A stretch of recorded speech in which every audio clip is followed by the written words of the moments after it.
Okay વિદ્યાર્થી મિત્રો, મૂળ સંકલ્પના, મૂળ કોન્સેપ્ટ એને આપણે આગળ લઈ જવાના છીએ. આગળના લેક્ચરમાં આપણે ચર્ચા કરી હતી કે આ બીકરની અંદર પાણી ભરેલું છે. એક વિદ્યાર્થીને પૂછવામાં આવ્યો કે આમાં કેટલું પાણી છે, તો એને જવાબ આપ્યો હતો 2 લીટર પાણી. બરાબર. અને લીટર જે છે એ કદનો એકમ છે. લીટર એ કદનો એકમ છે.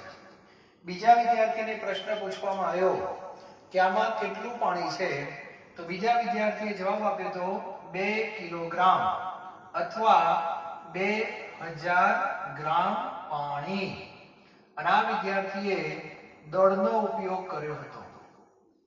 અને ત્રીજા વિદ્યાર્થીને જ્યારે પૂછવામાં આવ્યો ત્યારે એને એવું કીધું હતું 2000 ભાગ્યા 18 મોલ પાણી. તો આ વિદ્યાર્થીએ જથ્થો દર્શાવવાની કઈ રીતનો ઉપયોગ કર્યો હતો? મોલ. ક્લિયર છે? અને ભારતમાં લોકશાહી છે, જેને રજૂઆત જે રીતે કરવી હોય કરી શકે, પણ સાચી હોવી જોઈએ. બરાબર. હવે આ બધું જે આપણે લખીએ છીએ શેના આધારે લખીએ છીએ? એના મૂળમાં શું છે, કઈ રાશિ અન્ય બે રાશિને જોડે છે, એની પણ મેં ચર્ચા તમારી સામે કરી હતી. અને ત્રિકોણના સ્વરૂપે દરેક વિદ્યાર્થીએ યાદ પણ રાખવાનું છે, જ્યાં સુધી આપણું મૃત્યુ ન થાય ત્યાં સુધી. ખ્યાલ આવી ગયો?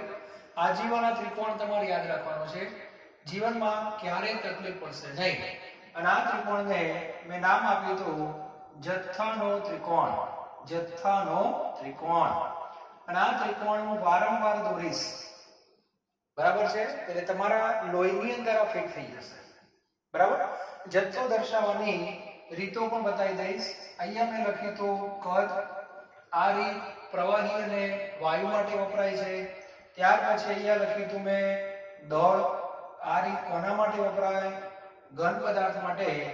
અને આધુનિક રીત જેને કહેવાય છે મોલ. અને મોલ એ શું બતાવે છે? સંખ્યા. સંખ્યા. જેમ કે ડઝન. 1 ડઝન શબ્દ આવે એટલે તરત કઈ સંખ્યા મગજમાં આવે? 12. તો 1 મોલ આવે ત્યારે 6.022 ગુણ્યા 1023. ક્લિયર? ત્યાર પછી મેં લખી તો આ બંનેને જોડતી કડી કઈ? તો કે ઘનતા. બરાબર. એટલે કદમાંથી દળમાં જવું હોય કે દળમાંથી કદમાં જવું હોય, આ રસ્તો છે અને ત્યાં બસો જાય છે, તો આપણે કઈ બસમાં બેસવાનો? ઘનતા લખેલી બસમાં બેસવાનો. ક્લિયર? ત્યાર પછી દળમાંથી મોલમાં જવું હોય કે મોલમાંથી દળમાં જવું હોય, તો એના માટેની બસ કઈ છે? આણ્વીય દળ. અને આણ્વીય દળ દરેક વિદ્યાર્થીને શોધતા આવડવું જોઈએ. જેમ જેમ પ્રેક્ટિસ થશે એમ બધું આવડી જશે. બહુ ચિંતા કરવાની જરૂર નથી. પરમાણ્વીય દળ આપેલા હોવા જોઈએ. હવે આજે આપણે એક ચર્ચા કરવાની છે મોલ અને કદ. આ રસ્તો માત્ર ને માત્ર વાયુ માટે છે. બરાબર. આજે ચર્ચા એક આપણે કરવાની છે. સાથે સાથે ધીરે ધીરે આપણે આગળ વધી રહ્યા છીએ. તમારે ગણતરી કરવાની આવશે. 11-12 સાયન્સની અંદર તમે સાદું કેલ્ક્યુલેટર વાપરી શકો છો. અને બોર્ડની પરીક્ષામાં એલાઉ છે. JEE નીટમાં એલાઉ નથી. બરાબર. તો અત્યારે તમે કેલ્ક્યુલેટરની મદદથી ગુણાકાર, ભાગાકાર, સરવાળા, બાદબાકી કરી શકો છો. હવે સામાન્ય રીતે જ્યારે દાખલા આપણે ગણશો ત્યારે આગ્રહ એવો હોય છે કે તમારો જે જવાબ હોય, જવાબ એ કઈ સ્થિતિમાં હોવો જોઈએ? પ્રમાણિત સ્થિતિમાં. કઈ સ્થિતિમાં હોવો જોઈએ? પ્રમાણિત સ્થિતિમાં. સ્ટાન્ડર્ડ ફોર્મ એવું કહેવાય છે. હવે આ પ્રમાણિત સ્થિતિ શું છે એ હું તમને પહેલા સમજાવી દઉં, કારણ કે આજે આપણે જ્યાં જ્યાં ગણતરી આવશે ત્યાં છેલ્લો જવાબ આપણે આમાં લાવવાનો છે. પ્રમાણિત સ્થિતિનો અર્થ એવો થાય છે, એક ઉદાહરણ આપીને વધારે ખ્યાલ આવશે. દાખલા તરીકે તમે કોઈ દાખલો ગણો છો, ફિઝિક્સ હોય, કેમિસ્ટ્રી હોય કે એમસીક્યુ હોય કે ગમે તે જગ્યાએ હોય, તમારો જવાબ 1 2 3 4 આવ્યો, ધ્યાન આપજો, બરાબર. એમસીક્યુ માં આ ઓપ્શન છે જ નહીં, એટલે તમને કેવું લાગે આપણે ખોટા છીએ? તો ના. તો આ જવાબ પ્રમાણિત સ્થિતિમાં કઈ રીતે લખાય એવું તમને શીખવાડી દઉં આજે, એટલે આગળ જતા આપણને કોઈ તકલીફ ના પડે. પ્રમાણિત સ્થિતિ એટલે નિયમ છે કે પોઈન્ટ જે હોય એ પ્રથમ શૂન્યેતર સંખ્યા પછી હોવો જોઈએ, નંબર 1. અને એ જે સંખ્યા લખો એમાં પાછળ ગુણાકાર કરી 10 ની ઘાત લખવી જોઈએ. આ શરત છે. તો હવે અત્યારે પોઈન્ટ ક્યાં છે? ઘણા કે છે જ નહીં. અત્યારે પોઈન્ટ 4 પછી છે, બરાબર. તો આને મારે પ્રમાણિત સ્થિતિમાં ફેરવવું હોય તો આ પોઈન્ટને મારે ક્યાં લાવવાનો છે? 1 પછી લાવવાનો છે. તો મારે 3 સ્ટેપ કઈ બાજુ ખસવાનો? ડાબી બાજુ. તો 3 સ્ટેપ હું ડાબી બાજુ ખસું છું. 1.2 3 4 into 10⁻³ ડાબી બાજુ તમે ખસો, ડાબી બાજુ એટલે 10 ની ઘાત પ્લસમાં મૂકવી. શેમાં મૂકવી? પ્લસમાં. તો આ રીતે જે ફોર્મેટ લખેલું હોય આને પ્રમાણિત સ્થિતિ કહેવાય. એટલે એમસીક્યુ માં આ રીતે જવાબ હશે. ખ્યાલ આવ્યો? ત્યાર પછી બીજું ઉદાહરણ તમને આપું. ધારો કે 12.34 છે, તો આને પ્રમાણિત સ્થિતિ કહેવાય નહીં. તો આને આપણે લખવું હોય તો આ પોઈન્ટને ઉપાડીને 1 પછી લાવવાનો, એટલે એક જ સ્ટેપ ખસવાનું છે. એટલે 1.234 into 10⁻⁴ આ રીતે, બરાબર. ત્યાર પછી કોઈક સંખ્યા આ રીતે આપેલી છે તમને 123.4 into 10⁻². આ રીતે આપેલી છે. તો આ પ્રમાણિત સ્થિતિમાં કહેવાય નહીં. તો આ પોઈન્ટ ક્યાં લાવવાનો? 1 પછી. તો 1.234 into 10⁻⁴. 4 કેમ આવ્યા? 2 તો ઓલરેડી હતા જ, અને આ પાછું 2 સ્ટેપ તમે ડાબી બાજુ ખસ્યા એટલે બીજા 2 શું થઈ જાય? ઉમેરાઈ જાય. તો આ જે રીતે તમે લખો આને કહેવાય પ્રમાણિત સ્થિતિ. અને આ બધા જે ઉદાહરણ છે એના માટે તમારે એલપી યાદ રાખવાનો. એલપી કારણ કે એલપી એટલે લેવો પડે. LP, L for left, L for left and P for positive. ખ્યાલ ગયો? લેફ્ટ એટલે કઈ બાજુ? ડાબી બાજુ. અને પોઝિટિવ એટલે ધન. એનો અર્થ કે ભવિષ્યમાં ગમે ત્યારે પણ કોઈ પણ સંખ્યાને તમે પ્રમાણિત સ્થિતિમાં ફેરવો, તમને એવું લાગે કે હું ડાબી બાજુ ખસ્યો છું, તો 10 ની કેટલી ઘાત રાખવાની? પ્લસમાં રાખવાની. આને કહેવાય પ્રમાણિત સ્થિતિ. ક્લિયર? ઓકે, આગળ વધીએ. દાખલા તરીકે 0.001234 છે. 0.001234. તો અત્યારે પોઈન્ટ ક્યાં છે? અહીંયા છે. જો આને ઉપાડીને ક્યાં લાવવાનો? 1 પછી. એનો અર્થ કે તમારે 3 ડગલા કઈ બાજુ ખસવાનું? જમણી બાજુ. જમણી બાજુ. અને જમણી બાજુ ખસો એટલે -3 કહેવાય. એટલે એક જ યાદ રાખજો એલપી બસ. ટૂંકમાં ડાબી બાજુ ખસો તો ધન, તો જમણી બાજુ ખસો તો માઈનસ. ઓટોમેટિક સેટ થઈ ગયું. તો 10 ની -10 આવશે. આ રીતે યાદ રાખવું પડશે. ખ્યાલ આવી ગયો? ત્યાર પછી ધારો કે આમ હોય કે 0.01234 into 10⁻⁵ છે. ચાલો, તો આને પ્રમાણિત સ્થિતિમાં લખવું હોય તો આ પોઈન્ટને ઉપાડીને કેટલી લેવાનો? 1 પછી. એટલે 1.234 10 ની કેટલી ઘાત? 5 ઘાત ઓલરેડી છે, ધ્યાન રાખજો. અને જમણી બાજુ તમે 2 સ્ટેપ ખસ્યા, જમણી બાજુ ખસ્યા એટલે માઈનસ, એટલે 5 માંથી 2 ઓછા કરવાના, એટલે જવાબ તમારો 3 આવશે. આ રીતે ઉપયોગ કરતા હોવું જોઈએ. અને છેલ્લે આ રીતે આપેલું હોય તો 1.234 આપેલું હોય તો ઘણા કે સાહેબ આ તો પ્રમાણિત સ્થિતિમાં છે જ, 50% છે, 50% નથી. પોઈન્ટ નિયત સ્થાને છે. નિયત સ્થાને છે એનો અર્થ એવો થયો કે તમારે કોઈ બાજુ ખસવાનું નથી. અને નથી ખસવાનું એટલે 10 ની 0 ઘાત લખવી. અને 10 ની 0 ઘાત એક જ થાય. ક્લિયર? તો આ રીતે કોઈ પણ સંખ્યાને પ્રમાણિત સ્થિતિમાં લખતા આવડવી જોઈએ. એટલે જ્યારે તમે ગણતરી વાળા દાખલા ગણો, એમસીક્યુ ગણો, હવેથી જ્યારે પણ હું તમને વર્કશીટ આપીશ એમાં તમારો છેલ્લો જવાબ પ્રમાણિત સ્થિતિમાં હોવો જોઈએ. ખ્યાલ આવી ગયો? અને એના માટે શું કરવાનું મેં તમને કહી દીધું છે. પ્રેક્ટિસ કરજો, ઓટોમેટિક આવડી જશે. બરાબર? ડાબી બાજુ ખસવું પડે તો પ્લસ, જમણી બાજુ ખસવું પડે તો માઈનસ, ન ખસવું પડે તો 0. પ્રમાણિત સ્થિતિનો અર્થ એવો કે છે કે પોઈન્ટ પ્રથમ શૂન્યેતર સંખ્યા પછી હોવો જ જોઈએ. ધ્યાનથી જો, હોવો જ જોઈએ. આ પહેલી શરત. બરાબર? સાથે 10 ની ઘાત હોવી જોઈએ. અને 10 ની ઘાત પ્લસ પણ ચાલે, 10 ની ઘાત માઈનસ પણ ચાલે, 10 ની ઘાત 0 પણ ચાલે. ક્લિયર? તો આ રીતે બધાને પ્રમાણિત સ્થિતિ શું છે પહેલા ખબર હોવી જોઈએ. ત્યારબાદ બીજો એક મુદ્દો મારે જે તમને કહેવાનો છે, એસટીપી. અહીંયા મેં લખ્યું હતું એસટીપી. બરાબર? અહીંયા મેં લખ્યું હતું કે એસટીપી લખ્યું હતું, પછી તમે કૌંસમાં 22.4 જોયું હશે, પછી અથવા કરીને પીવી બરાબર એનઆરટી મેં લખેલું છે. અને આ રસ્તો માત્ર અને માત્ર કોના માટે છે?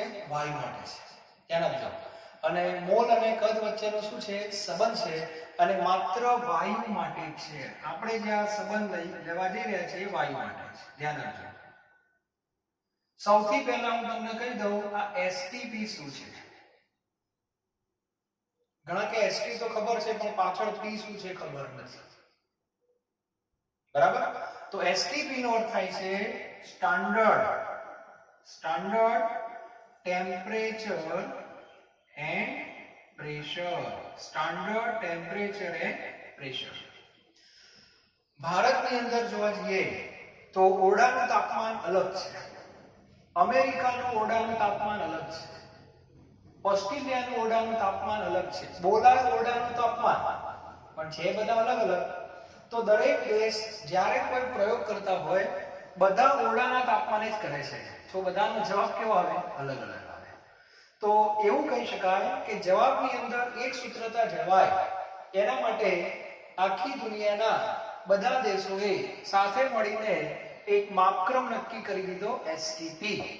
અને એસટીપી નો જ્યારે જ્યારે પણ ઉલ્લેખ થાય તો દરેક દેશે T બરાબર 0°C લેવાના. અને 0°C એટલે 273 કેલ્વિન. અને આ તાપમાનને સ્ટાન્ડર્ડ ટેમ્પરેચર, પ્રમાણભૂત તાપમાન એવું કહેવામાં આવે છે. બરાબર? અને દબાણ જે છે, દબાણ એટલે P, જેને એક વાતાવરણ લેવામાં આવે છે અથવા 1.031 બાર પણ લેવામાં આવે છે. આ લગભગ બંને સરખા જ કહેવાય છે. આને બહુ મહત્વ નથી આપતા. એક વાતાવરણ બરાબર 1 બાર એવું જ કહેવામાં આવે છે. તો આ મગજમાં પહેલા ફિટ કરી દો. ક્લિયર? જ્યારે પણ હું કહું એસટીપી એટલે તમારે મગજમાં શું યાદ રાખવાનું? તાપમાન 273 કેલ્વિન અને દબાણ કેટલું? 1 વાતાવરણ. ધ્યાન આપજો.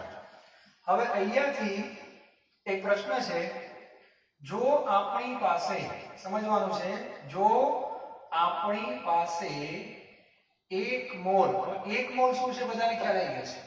1 મોલ વાયુ હોય, 1 મોલ વાયુ હોય તો તેનું કદ એસટીપીએ કેટલો? આપણે આવો પ્રયત્ન કરીએ. તમારી પાસે વાયુ છે. શું છે? વાયુ. કેટલા મોલ? 1 મોલ. ઘણા કે 1 મોલ વાયુ એટલે 1 વાયુ. 1 મોલ વાયુ એટલે 6.022 ગુણ્યા 1023 ઘાત. એટલા વાયુના અણુ લેવાના. ખ્યાલ આવી ગયો? એ અણુ લેવાના. કયા તાપમાને? 273 કેલ્વિન તાપમાને લેવાના. અને કેટલા દબાણે? 1 વાતાવરણ દબાણે. ખ્યાલ આવી ગયો? અને આ પરિસ્થિતિમાં એનું શું માપવાનું? શું માપવાનું? કદ. ઘણા કે કઈ રીતે માપશું? તેનું સૂત્ર મેં લખાયું છે તમને, PV બરાબર nRT. P એટલે પ્રેશર, પ્રેશર એટલે દબાણ, V એટલે વોલ્યુમ, વોલ્યુમ એટલે કદ. આપણે શોધવાનું છે. N એટલે મોલ, R જે છે એને અચળાંક કહેવામાં આવે છે, અને T એટલે તાપમાન. શેમાં લેવાનું? કેલ્વિનમાં. બરાબર? તો આપણે જો V ને કરતા બનાવીએ તો V બરાબર શું થાય? nRT/V. ચલો n એટલે મોલ. કેટલા મોલ છે? 1. ત્યાર પછી r એટલે અચળ રાશિ છે. એના વિશે આપણે પાંચમા ચેપ્ટરમાં માહિતી છે. અત્યારે તમને ખાલી કિંમત આપી દઉં છું 0.082 આ એની કિંમત છે. બરાબર? તાપમાન 273 કેલ્વિન. ભૂલથી 0 ના લખતા નહીં તો બધું ગયું. હા, છેદમાં દબાણ કેટલું? 1. અને આનું જો આપણે સાદુરૂપ આપીએ છીએ તો રાઉન્ડ ફિગરમાં જવાબ 22.4 લીટર આવે છે. કેટલો આવે છે? 22.4 લીટર. અને આ 22.4 લીટર જવાબ આવે છે એ કેટલા મોલ વાયુનો આવે છે? 1 મોલ. એટલે મારે લખો છો પ્રતિ મોલ. પ્રતિ મોલ એટલે 1 મોલ. એનો અર્થ કે 1 મોલ વાયુનું STP એ કદ કેટલું થાય? 22.4. ક્લિયર? ઘણા કે 2 મોલ હોય તો ડબલ 22.4 ગુણ્યા 2. 3 મોલ હોય તો 22.4 ગુણ્યા 3. એટલે તમને એક ડાયરેક્ટ માહિતી મળી ગઈ.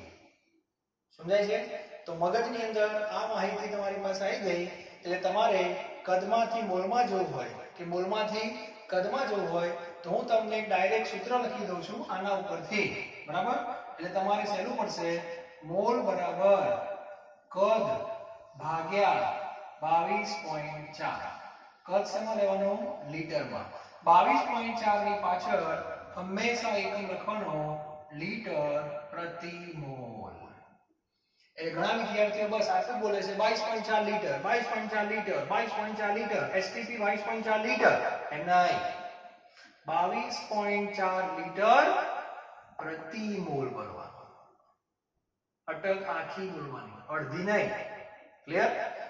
તો તરત તમને ખ્યાલ આવી જાય કે હા 22.4 લીટર કદ 1 મોલનો છે. ખ્યાલ આવી ગયો? એટલા માટે ખ્યાલ આવી જાય. એટલે કરવાનું કઈ નથી. તમને કદ આપેલું હશે એને લીટરમાં ફેરવી દેવાનું. બરાબર? અને એને આ સંખ્યાથી ભાગી નાખવાના. એટલે લીટર શું થઈ જાય? ઉડી જાય. તો સીધો જવાબ શેમાં આવી જાય? મોલમાં આવી જાય. ક્લિયર? અને મોલ આપ્યા હોય ને કદ શોધવું હોય તો મોલને આના વડે ગુણી નાખવાના તો લીટર આવી જાય. એટલે હવે તમારે આ સૂત્ર ખાસ યાદ રાખવાનું આવશે. છેલ્લે હું લખાવું, ચિંતા ન કરો. બરાબર? અને જો STP સ્થિતિ ન આપી હોય, બીજી કોઈ સ્થિતિ આપી હોય તો સૂત્ર છે જ આપણું P બરાબર nRT. આ તો વ્યાપક છે. ધારો કે કોઈ કે સાહેબ અમને દબાણ 1 ને 2 આપ્યું છે તો સૂત્ર તો આ લખવાનું. પણ P શું લેવાના? 2. તાપમાન બીજું આપ્યું હોય તો બદલી નાખવાનું. તો આ જવાબ તમારો બદલી જશે. ખ્યાલ આવી ગયો? એ પછી જોઈશું. અત્યારે STP મગજમાં ફિટ કરી દો. તો આ 3 વસ્તુ તમારા મગજમાં ક્લિયર હોવી જોઈએ. દળ અને કદ ઘનતાની બસ. મોલ અને દળ આણ્વીય દળની બસ. મોલ અને કદ 22.4 લખેલી બસ. આટલું મગજમાં પહેલા ક્લિયર હોવું જોઈએ. બરાબર? તો તમે મોલ સુધી પહોંચી જાઓ. ઓકે, હવે આપણે આગળ વધી ગયા છીએ. ધ્યાન આપજો. હવે કોઈ પણ દ્રવ્ય શેનો સમૂહ છે? કોઈ પણ દ્રવ્ય અણુઓનો સમૂહ છે. હા, અમુક દ્રવ્ય એવા પણ છે જે ડાયરેક્ટ પરમાણુના સમૂહ પણ હોય. ઘણા કે અમને ક્યાંથી ખબર પડે કે આ અણુઓનું ટોળું છે અથવા આ પરમાણુઓનું ટોળું છે? સૂત્ર ઉપરથી. સૂત્ર ઉપરથી. ઘણા કે કેમ ખબર? હું કહું કે ચલો પાણી, તો પાણીનું સૂત્ર શું થાય? H2O થાય. અને H2O ને અણુ કહેવાય. સમજાય છે? એટલે H2O અણુઓનું ટોળું છે. અને પછી અણુની અંદર શું હોય? પરમાણુ હોય. પણ હું કહું લોખંડ એટલે Fe. સૂત્રને Fe જ કહેવાય. તો Fe ને શું કહેવાય? પરમાણુ કહેવાય. એટલે Fe એ ડાયરેક્ટ પરમાણુનું ટોળું છે. એમાં અણુ શબ્દ આવે જ નહીં. ઘણા કે ખબર કેમ પડે? સૂત્ર ઉપરથી. જે દ્રવ્યનું સૂત્ર પરમાણુના સંદર્ભમાં હોય એ પરમાણુનું ટોળું કહેવાય. અને જેનું સૂત્ર અણુના સંદર્ભમાં હોય એ પહેલા અણુનું ટોળું કહેવાય, પછી પરમાણુનું કહેવાય. ખ્યાલ આવી ગયો? એટલે આપણે સિક્વન્સમાં જઈએ. મોટા ભાગના દ્રવ્યોના સૂત્રો આ ફોર્મેટમાં વધારે હોય છે એટલા માટે. બરાબર? તો સૌથી પહેલા હંમેશા યાદ રાખજો, મોલ શબ્દ આવી ગયા પછી મોલમાંથી ક્યાં જવાય? તો મોલમાંથી ક્યાં જવાય? અણુની સંખ્યામાં જવાય. ક્યાં જવાય? અણુની સંખ્યામાં. દાખલા તરીકે તમારી પાસે 2 મોલ પાણી છે. કેટલા મોલ? 2 મોલ. ધ્યાન આપજો. હવે તમારે જાણવું છે કે આમાં અણુ કેટલા. તો કઈ નહીં, ત્રિરાશી મુકતા બધાને આવડે છે. 1 મોલમાં કેટલા અણુ હોય? 6.022 ગુણ્યા 10 ની 23 માટે 2 મોલમાં કેટલા? આવડે કે ના આવડે બધાને? ટૂંકમાં આ સંખ્યા વડે 2 ને ગુણવાના, 2 એટલે મોલ, તો તમને અણુની શું મળી જાય? સંખ્યા. એટલે આપણે સૂત્ર જો બનાવવું હોય તો આમ બને, મોલને વ્યાપક શું કરશું? n એટલે મોલ. આ મોલને 6.022 ગુણ્યા 10 ની 23 ઘાત વડે તમે જો ગુણી નાખો તો આનો જે જવાબ આવે એ અણુની શું આવે? સંખ્યા આવે. એટલે કરવાનું કાંઈ નથી, અહીંથી સીધા આને ગુણી નાખો એટલે અણુ આવી જાય. અણુ મળી જાય પછી ઓટોમેટિક એમાંથી પરમાણુ આવશે. અણુમાંથી શું આવશે? પરમાણુની સંખ્યા આવે. ઘણા કે કઈ રીતે? તો આ જવાબ કોનો આવશે? અણુની સંખ્યાનો આવશે. પછી લખવાનું એક અણુમાં પરમાણુ કેટલા? 3. ઘણા કે 3 કઈ રીતે?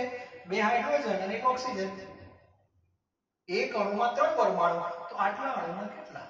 બરાબર? એનું સૂત્ર નહીં આવે ફિક્સ, કારણ કે દરેક અણુમાં પરમાણુની સંખ્યા બદલાયા કરે એટલા માટે. બરાબર? અને પરમાણુની સંખ્યા એકવાર તમને મળે પછી તમે આગળ જતા પ્રોટોન, ઇલેક્ટ્રોનની સંખ્યા સુધી જઈ શકો છો. ખ્યાલ આવી ગયો? અને હમણાં મેં કીધું કે અમુક સ્પેશિયલ કેસમાં મોલમાંથી ડાયરેક્ટ શું આવી જાય? પરમાણુ. ખાસ કરીને કોના માટે? ધાતુ માટે. ધાતુ અને બીજું નિષ્ક્રિય વાયુ. તમે જોઈ લેજો આપણું જે કંઈ આખું કેમિસ્ટ્રી છે એમાં બધી ધાતુઓના સૂત્રો પરમાણુ સ્વરૂપમાં છે. Sodium Na, potassium K. તેમાં સીધું મોલમાંથી ક્યાં જવાનો? પરમાણુમાં. એનો અર્થ કે મોલને આ વડે ગુણો ને તો અણુ ના મળે, પરમાણુ સીધા. ખ્યાલ આવી ગયો? એ જ વસ્તુ નિષ્ક્રિય વાયુ માટે. હિલિયમ, નિયોન, આર્ગોન બધાના સૂત્ર શું છે? હિલિયમ સૂત્ર શું છે? He. નિયોનનું Ne. એ રીતે છે. તો આ મગજની અંદર ફિટ કરી દેવાનું છે. અત્યારે આ આકૃતિ મગજમાં ફિટ કરી દેવાની. બરાબર? હવે આપણે એનો ઉપયોગ કરીએ. ધ્યાનથી જુઓ, તમને આવડી જશે. ચલો આપણે ક્યાં સુધી પહોંચી ગયા છે? જો તમારી સામે જ છે. હવે ગઈકાલની વાર્તાને આપણે આગળ લઈ જઈએ. આપણો પ્રશ્ન એ હતો કે આ જે બીકરમાં પાણી છે એમાં પાણીના કેટલા અણુ છે, અણુમાં કેટલા પરમાણુ છે, આ આપણે શોધવા છે. આપણે અત્યારે પરમાણુ સુધી જવાનું છે, ઇલેક્ટ્રોન, પ્રોટોન સુધી જવાનું નથી. બરાબર? પરમાણુ સુધી વધારે એમસીક્યુ પૂછાતા હોય છે. ચલો તમે મોલ સુધી પહોંચી ગયા છો કે નહીં? મોલ સુધી દરેક વિદ્યાર્થી પહોંચી ગયા છે. બરાબર? હવે આપણે આગળ જઈએ. મોલમાંથી ક્યાં જઈશું? અણુમાં. તો સૂત્ર તમારી સામે જ છે. અણુની સંખ્યા જો તમારે શોધવી હોય, અણુની સંખ્યા શોધવી હોય તો મોલ એટલે એને 6.022 ગુણ્યા 10 ની 23 ઘાત વડે શું કરવાના? ગુણી નાખવાના. આપણા મોલ કેટલા આવ્યા છે? આર્યા ગઈકાલે આપણે ભાગાકાર કર્યો નતો 2000, અત્યારે નથી કરતો. ચલો 2000 ભાગ્યા 18, આને 6.022 ગુણ્યા 10 ની 23 ઘાત વડે ગુણી નાખવાના. તો જવાબ કેટલો આવશે? 2000 ગુણ્યા 6.022 ગુણ્યા ભાગ્યા 18, તો 669.11 જવાબ આવે છે. 10 ની કેટલી ઘાત? 23 ઘાત. આને શેમાં ફેરવવાનું? પ્રમાણિત સ્થિતિમાં. તો પોઈન્ટ અહીંયા છે, ન ચાલે. તો 6.6911 10 raised to 25. 25 કેમ થઈ ગયા? બે સ્ટેપ તમે આમ ખસ્યા એટલે આમાં બે શું થાય? ઉમેરાય. LP. અને આ જવાબ થઈ ગયો અણુની સંખ્યાનો. તો વિદ્યાર્થીએ લખી નાખ્યો કે આ બીકરમાં 6.6911 10 raised to 25 પાણીના શું છે? અણુ છે. ચાલે? કોઈ કે મારે પરમાણુ શોધવા છે, તો પરમાણુ કેમ શોધાય? તો આ સંખ્યા કોની? અણુની. આ સંખ્યા કોની? અણુની. એક અણુમાં કેટલા પરમાણુ? હમણાં કીધા પાણીના 3. એક અણુમાં 3, તો આટલામાં કેટલા? તો આને કરવાનું કઈ નથી, ગુણ્યા શું કરી દેવાના? 3. એટલે તમારો જવાબ 2.007, સોરી 2007 લખવામાં કઈ ભૂલ થઈ છે.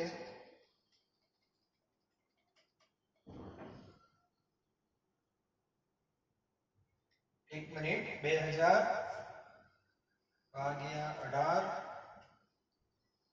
ગુણ્યા 6.022 669 આ બરાબર છે ઓકે અને 6.69 into 3 ઓકે 20.07 ગુણ્યા 10 ની કેટલી ઘાત 25 એટલે 2.007 ગુણ્યા 10 ની કેટલી ઘાત 24 થાય તો આ રીતે પરમાણુ શોધી શકાય સરળ છે એકદમ પછી તો તમને ધીરે ધીરે શોર્ટ ટ્રીક પણ આપી દઈશ પણ અત્યારે આપણે પેરેલલમાં કામ કરી રહ્યા છે તો સ્ટેપ વાઇઝ આપણે જવાનું છે બરાબર પરીક્ષામાં કોઈ વાર એમ જ પૂછે કે કુલ પરમાણુ નહીં ખાલી હાઇડ્રોજનના કેટલા તો એક અણુમાં હાઇડ્રોજનના કેટલા 2 તો એ ગુણ્યા 2 કરી દેવાના માત્ર ઓક્સિજનના કે તો H2O તો એમાં એક જ ઓક્સિજન છે તો ગુણ્યા 1 કરી દેવાનું ખ્યાલ આવી ગયો તો આ રીતે પ્રશ્ન વ્યવસ્થિત તમારે વાંચવો પડે તો સૌથી પહેલા આ વસ્તુ મગજમાં ક્લિયર હોવી જોઈએ બરાબર તો કઈ રીતે આગળ વધવું એ હવે દરેક વિદ્યાર્થીને ખબર પડવી જોઈએ બીજું એક ઉદાહરણ આપી દઉં હવે આખો નકશો તમારી પાસે છે સંબંધો તમારી પાસે છે તો આપણે 3 ઉદાહરણ લઈ શકીએ એક ઘન પદાર્થનું એક પ્રવાહીનું અને એક વાયુનું પ્રવાહીનું આપણે હમણાં પૂરું કરી દીધું પાણીના સંદર્ભમાં ઘન પદાર્થનું મારે લેવું હોય હું એમ કહું કે ચલો 80 ગ્રામ ધ્યાન આપજો 80 ગ્રામ NaOH માં કેટલા પરમાણુ આવો મારો સિમ્પલ પ્રશ્ન છે વાટકામાં તમને NaOH આપેલો છે NaOH એક ઘન પદાર્થ છે એટલે જથ્થો શેમાં હશે ગ્રામમાં અને આપણે એવું જાણવું છે કે કેટલા પરમાણુ છે બરાબર તો આ નકશામાં અત્યારે તમે ક્યાં ઊભા છો અને તમારે ક્યાં જવાનું છે તો 80 ગ્રામ NaOH તો ગ્રામ એ કઈ રાશિનો એકમ છે દળ એનો અર્થ અત્યારે તમે અહીંયા ઊભા છો નક્કી થઈ ગયું ગૂગલના મેપમાં અને કેટલા પરમાણુ એટલે તમારે અહીંયા જવાનું છે હવે આ નકશો તમારી સામે છે જો સીધું આમ જવાય આમ ના જવાય સૌથી પહેલા અહીંથી ક્યાં જવું પડે મોલમાં જવું પડે એટલે તમારી પાસે દળ અને મોલ વચ્ચેનો સંબંધ ખબર હોવી જોઈએ અને સંબંધ એટલે આણ્વીય દળ તો સૌથી પહેલા દરેક વિદ્યાર્થીએ શું કરવું પડે આણ્વીય દળ શોધવું પડે કોનું NaOH નું તો આણ્વીય દળ બરાબર Na+O+H આનું દળ છે 23 આનું છે 16 આનું છે તો જવાબ આવશે 40 ગ્રામ પ્રતિ મોલ એટલે 1 મોલ 1 મોલનું દળ 40 ગ્રામ આવશે બરાબર ચલો હવે આપણે અહીંથી ચાલુ કરીએ નંબર 1 સૌથી પહેલા મોલ શોધવા પડે તો મોલ શોધવાનું સૂત્ર 10મા ધોરણમાં આવી ગયું છે મોલ બરાબર દળ ભાગ્યા આણ્વીય દળ દળ કેટલું આપ્યું છે 80 ગ્રામ શરૂઆતમાં લખવાનો આણ્વીય દળ કેટલું 40 ગ્રામ પ્રતિ મોલ ગ્રામ ગ્રામ કેન્સર તો જવાબ શેમાં આવી ગયો મોલમાં તો બે મોલ આવી ગયો એ સુધી પહોંચી ગયા હવે આ મોલને આના વડે શું કરવાના ગુણવાના તો જવાબ શેનો આવે અણુની સંખ્યાનો તો ડાયરેક્ટ લખું છું હવે અણુની સંખ્યા બરાબર મોલ મોલ કેટલા સૂત્ર n * 6.022 * 10 ની 23 ઘાત મોલ કેટલા આયા 2 * 6.022 * 10 ની 23 ઘાત ગુણાકાર કરતો નથી સમજી લેજો બરાબર પહોંચી ગયા અને અણુ મળ્યા પછી સીધું તમારે શું આવે પરમાણુની સંખ્યા શોધવા માટે અણુની જે સંખ્યા હોય એને યોગ્ય સંખ્યા વડે ગુણવાના તો NaOH માં કેટલા પરમાણુ કહેવાય Na O અને H ગુણ્યા 3 કરી દેવાના ઘણા કે 4 કે 4 તો કે Na O અને H Na આખો પરમાણુ છે સોડિયમ ગુણ્યા 3 કરવાના ખાલી સોડિયમ ના કીધા હોત તો ગુણ્યા 1 ખાલી O ના કીધા હોત તો ગુણ્યા 1 ખાલી હાઇડ્રોજન ના કીધા હોય તો ગુણ્યા 1 અને કુલ પરમાણુ કે તો ગુણ્યા 3 કરી દેવાના તો આ રીતે ગણાય ના ગણાય બધું જ થાય એટલે અહીંથી આપણે આમ ગયા જો સરસ તો ક્લિયર પ્રવાહીની વાત હશે પ્રવાહી તો સામાન્ય રીતે પ્રવાહીનો જથ્થો શેમાં આપશે કદમાં આપશે તો કદમાંથી પહેલા ક્યાં જવું પડે ઘણા કે મોલમાં સીધું શોર્ટકટ ના જવાય આ રસ્તો કોના માટે હતો વાયુ માટે તો પ્રવાહી માટે કદમાંથી ક્યાં જવાનું દળમાં કોની મદદથી ઘનતા આપેલી હશે જો પાણી સિવાયનો પ્રવાહી હશે તો. અને સૂત્ર વાપરતા આવડવું જોઈએ, ઘનતા બરાબર દળ ભાગ્યા કદ. ક્લિયર? અહીંથી આવી ગયા, અહીંથી આ રસ્તો તો નક્કી જ છે, પછી આ નામ પૂરું થઈ ગયું. વાયુની વાત કરી લઈએ આપણે. વાયુ, ધારો કે તમને વાયુ આપે, ચલો વાયુ, કોઈ પણ વાયુ લઈએ આપણે, કાર્બન ડાયોક્સાઇડ, કોઈ પણ વાયુ લઈએ કાર્બન ડાયોક્સાઇડ. દાખલા તરીકે તમને એમ કહી દે કે ચલો 44 પરિસ્થિતિ આપી દો, STPA 44.8 લીટર CO2 માં કેટલા પરમાણુ, આવું કીધું છે. તો કાર્બન ડાયોક્સાઇડ એ વાયુ કહેવાય, નક્કી થઈ ગયું. અત્યારે આ વાયુનું કદ આપેલું છે, કેટલું કદ? 44.8 લીટર. કઈ સ્થિતિમાં? STPA. એનો અર્થ કે તમે અહીંયા ઊભા છો અને અહીંથી ક્યાં જવાનું છે? પરમાણુમાં. વાયુમાં સીધું આમ જવાય છે, ચિંતા કરવાની કોઈ જરૂર નથી, લાંબી આમ ફરવાની કોઈ જરૂર નથી. તો કદમાંથી સીધા ક્યાં જતા રહો? મોલમાં. સૂત્ર તમારી સામે જ છે, આવી ગયો. સરસ મજાનું સૂત્ર મેં લખી આપ્યું છે, બરાબર. તો સૌથી પહેલું કામ, મોલ બરાબર કદ ભાગ્યા શું કરવાના? 22.4. કદ કેટલું આપ્યું છે? 44.8 લીટર. 22.4 નો એકમ શું છે? લીટર પ્રતિ મોલ. લીટર લીટર ઉડી જાય, જવાબ કેટલો આવે બોલો તો? 2 મોલ. આવી ગયા 2 મોલ. આ મોલ આવ્યા પછી સીધા તમારે અણુની સંખ્યા શોધી કાઢવાની. અણુની સંખ્યા એટલે મોલ કેટલા આવ્યા? 2. 2 ગુણ્યા 6.022 ગુણ્યા 10 ની 23. આ સંખ્યાનો એક સંકેત પણ છે, બરાબર. જો તમારી સંખ્યા ના લખવી હોય ત્યારે તો MCQ માં ઘણીવાર સંકેત આપે છે એને એ કેપિટલ સ્મોલ નહીં, નહીતર સોડિયમ થઈ જશે. તો ઘણીવાર આમ પણ લખાય છે 2Na. આ 2Na શું બતાવે છે? અણુની સંખ્યા બતાવે છે. ત્યાર પછી અણુમાંથી ક્યાં જવાનું? પરમાણુમાં. તો પરમાણુમાં જવું હોય તો અણુની સંખ્યાને કેટલા વડે ગુણશો? તો CO2 માં કેટલા પરમાણુ છે? એક અણુમાં એક કાર્બન અને 2 ઓક્સિજન ગુણ્યા 3. તો અણુ કેટલા હતા? 2Na ગુણ્યા 3. તો જવાબ શું આવે? 6Na. ખ્યાલ ગયો? તો આ રીતે દ્રવ્યના 3 સ્વરૂપો છે, ઘન, પ્રવાહી અને વાયુ. નંબર 1, દરેક સ્વરૂપનો છેલ્લામાં છેલ્લો કણ અત્યારે પરમાણુ લઉં છું, બરાબર. આ નકશો જો તમને ખબર હોય, ક્યાંય રેફરન્સ બુકમાં નથી, કોઈ ટેક્સ્ટ બુકમાં નથી, હું તમારા માટે જ આપું છું, ઓન્લી ફોર પર્સનલ યુઝ, બરાબર. આ નકશો જો તમારી પાસે હશે તો કોઈ પણ MCQ દાખલો તમે સોલ્વ કરી શકશો, કારણ એ લોકો તમને દ્રવ્યનો જથ્થો કાં તો કદમાં આપશે કાં તો દળમાં આપશે, અને જવાનું ક્યાં સુધી હશે? પરમાણુ સુધી. તો કઈ રીતે જવાય તમને ખબર પડી જવી જોઈએ. આના ઉપરથી જ ખ્યાલ હશે, બરાબર. ઘણીવાર કે સાહેબ પરમાણુ આપેલા હોય તો કશું નહીં, તો પણ છાવાનું. કેમ ઘરેથી સ્કૂલમાં નથી જતા? હા સાહેબ જઈએ છીએ ને, તો સ્કૂલથી ઘરે જતા પણ આવડવું જોઈએ. તો અહીંયાથી તમે આમ ગયા ત્યારે અમુક જગ્યાએ ભાગાકાર કર્યો હશે, અમુક જગ્યાએ ગુણાકાર કર્યો હશે, તો પાછા આવવાનું કે તો શું કરવાનું? જ્યાં ગુણાકાર કર્યો ત્યાં ભાગાકાર કરાય, જ્યાં ભાગાકાર કર્યો ત્યાં ગુણાકાર કરાય. ખ્યાલ આવી ગયો? તો આની આપણે ઘણી પ્રેક્ટિસ પણ કરવાની છે, ઘણી પ્રેક્ટિસ કરશું. અને આજે આપણું જે લેક્ચર પૂરું થાય છે એ પહેલા દરેક વિદ્યાર્થી હવે હું જે સૂત્ર આપું છું એ લોહીની અંદર ભળી જવા જોઈએ. આખા મેપની અંદર કેન્દ્ર સ્થાને કોણ છે? કેન્દ્ર સ્થાને એટલે જંકશન. ત્યાં તો તમારે જવું જ પડે, છૂટકો જ નથી. મોલ, બરાબર. એટલે હવે જે હું સૂત્ર લખાવું છું એ હવે કન્ક્લુઝન સુધી આપણે પહોંચી ગયા. ટુ બી રિમેમ્બર, ધ્યાન રાખજો, બરાબર. સૌથી પહેલા મને જવાબ આપો, આ 10માનું સૂત્ર મોલ અને દળ વચ્ચેનો સંબંધ.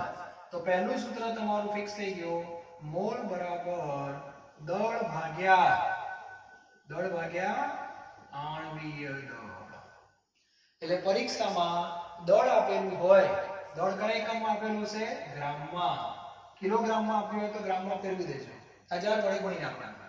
અને આણ્વીય દળનો એકમ આપણે કોઈ લખીએ છીએ? ગ્રામ પ્રતિ મોલ. એટલા માટે એટલે ગ્રામ ઉડી જાય તો જવાબ શેમાં આવે? મોલમાં આવે, બરાબર. બીજું સૂત્ર મોલનો, કોની વચ્ચેનો સંબંધ? મોલ અને કદ. આ લખેલો જ છે, જો તમને કોઈ વાયુનું શું આપે, કદ આપે, અને શેમાં જોઈએ, લીટરમાં, શેના વડે ભાગવાના, 22.4 લીટર પ્રતિ મોલ. પણ આ સૂત્ર ક્યારે વપરાય, એસટીપી હોય અને માત્ર વાયુ માટે. બરાબર, આ ત્રીજું સૂત્ર. અને સોરી બીજું. અને ત્રીજું સૂત્ર બનાવું છું મોલ અને અણુ વચ્ચે. આ બે બનાવું છું. બરાબર ને, મોલને આના વડે ગુણીએ તો અણુ મળે કે ના મળે, તો અણુને આના વડે ભાગીએ તો મોલ મળે. જ્યારે પાછા મળે ત્યારે એવું કરવું પડે. તો મોલનું એક આ ત્રીજું સૂત્ર તમને આપું છું, મોલ બરાબર અણુની સંખ્યા ભાગ્યા એને. સંકેત આપી દીધો. એને એટલે એવોગેડ્રો આંક. એને શું બતાવે છે, તો એને બતાવે છે અણુની સંખ્યા પ્રતિ મોલ બતાવે છે. તો આ ત્રણ સૂત્રો દરેક વિદ્યાર્થી લોહીમાં ફિટ કરી દે. યુદ્ધના મેદાનમાં અટેક ગમે ત્યાંથી થાય, આપણે શસ્ત્રોથી સજ્જ હોવા જોઈએ. બરાબર, તો મોલ શોધવો પડે. મોલ તમારે શોધવા જ પડશે કોઈ પણ જગ્યાએ, દાખલા ગણશો ત્યારે. હવે મોલ શોધવા માટે કયું સૂત્ર વાપરવું, કયું હથિયાર વાપરવું એ પણ આવડવું જોઈએ. જો તમને લાગે કે અટેક ક્યાંથી થયો, દળથી, એનો અર્થ દળ આપેલું છે, તો કઈ તલવાર કાઢવાની, આણ્વીય દળની તલવાર કાઢવાની. અને જેવું દળ આવે આણ્વીય દળથી આમ કરવાનું. આમ કરી એટલે શું કર્યું કહેવાય, ભાગી નાખ્યું કહેવાય. હા છે ભાગાકાર. તો આઉટપુટ શું આવે, મોલ આવે. જો અટેક કદનો થાય તો બીજી તલવાર કાઢવાની. શું લખેલી, 22.4 કદ ભાગ્યા 22.4 મોલ. બરાબર, અણુની સંખ્યા ટોળું આવે તો ત્રીજી તલવાર કાઢવાની, જેના ઉપર શું લખ્યું હોય એને, એવોગેડ્રો આંક, એના વડે ભાગી નાખવાના. જવાબ શું આવે, મોલ આવે. તો મોલના ત્રણ સૂત્રો દરેક વિદ્યાર્થીના લોહીમાં ભળી જવા જોઈએ. ખ્યાલ આવી ગયો. તો વર્કશીટ જે તમને આવશે આજે, એમાં આને સંદર્ભમાં બધા પ્રશ્નો આવશે. દાખલા જેવા નાના નાના આપીશ. ખ્યાલ આવી ગયો. એસટીપી શું છે મેં તમને કહી દીધું. બધા જવાબ શેમાં લઈ આવવાના, પ્રમાણિત સ્થિતિમાં લઈ આવવાના છે. અને આ ટોપિકને આપણે હજુ આગળ પ્રેક્ટિસ બહુ કરશું, કારણ કે મોલ સંકલ્પના દરેક વિદ્યાર્થીને આવડવી જ જોઈએ. એક લેક્ચરમાં નહીં આવડે. ઘણા વિદ્યાર્થીઓને આમાં ખ્યાલ આવી ગયો હશે, ઘણાને ધીરે ધીરે ખ્યાલ આવશે, 2 લેક્ચર પછી ખ્યાલ આવે, કોઈને 3 લેક્ચર પછી ખ્યાલ આવે, પણ આવશે ખરો. અને મૂળ સંકલ્પના ન આવડે જે વિદ્યાર્થીને 11-12 સાયન્સમાં, તો આબરૂના ધજાગરા થાય. તમારાય થાય, મારાય થાય. તો આ ટોપિકની મેક્સિમમ પ્રેક્ટિસ કરવાની. કંઈ પણ ખ્યાલ ના આવે તરત ફોન કરીને મેસેજ છોડી દેવાનો. ખ્યાલ આવી ગયો. તો હવે પછીના લેક્ચરમાં આપણે આની પ્રેક્ટિસ કરવાના છીએ. એ તમારો કોન્ફિડન્સ લેવલ તમે જોજો. આ ટોપિક પૂરો થાય પછી તમને એવું લાગશે કે ના ના, આપણે કેમેસ્ટ્રીમાં હવે કંઈક ભણી રહ્યા છીએ. Okay, thank you very very much.